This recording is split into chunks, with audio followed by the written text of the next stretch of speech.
This is a continuation of the first part of my talk on the theory of demand, as I was trying to emphasize on the concept of the demand theory.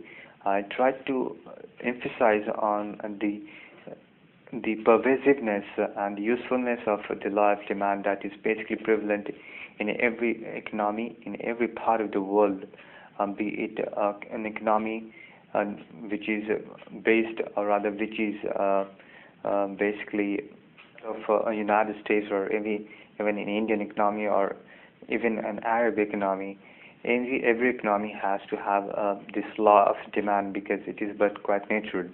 If the price of something, of some commodity increases, its demand would go on to decrease, because we never ever intend to buy something which is very expensive, and we tend to buy something whose price decreases, and this is what the law of demand is all about.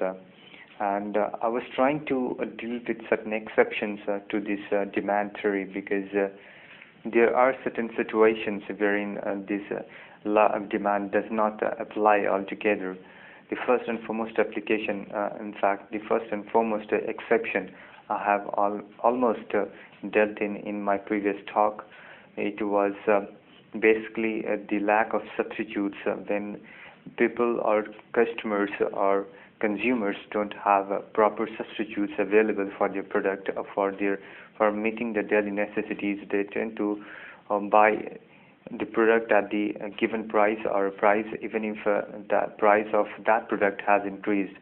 I even gave the example of camel in Arab land or in any desert area. For example, if the price of camel in regions like Rajasthan, in desert regions of Arab, if the price of camels increases, camels are the only mode of transport in connecting one part of the continent to another part, or in one part of the region to another part, where camel is the only mode of transport.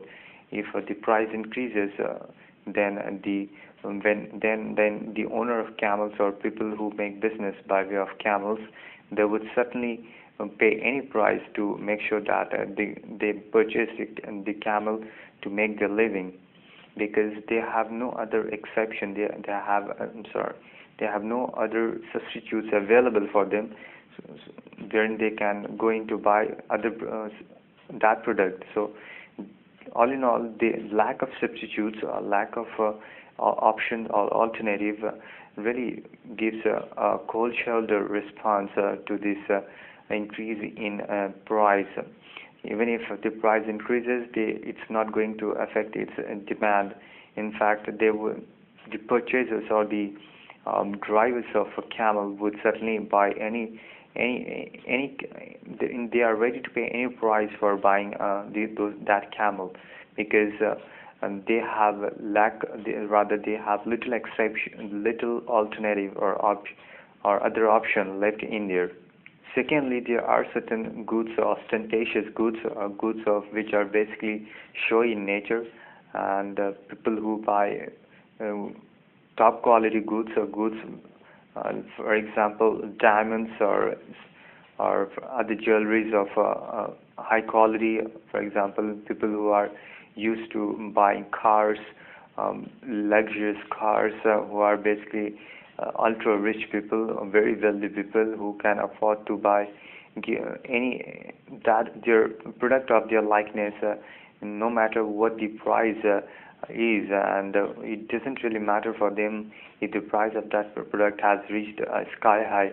It is not going to affect their affinity towards that product, because they are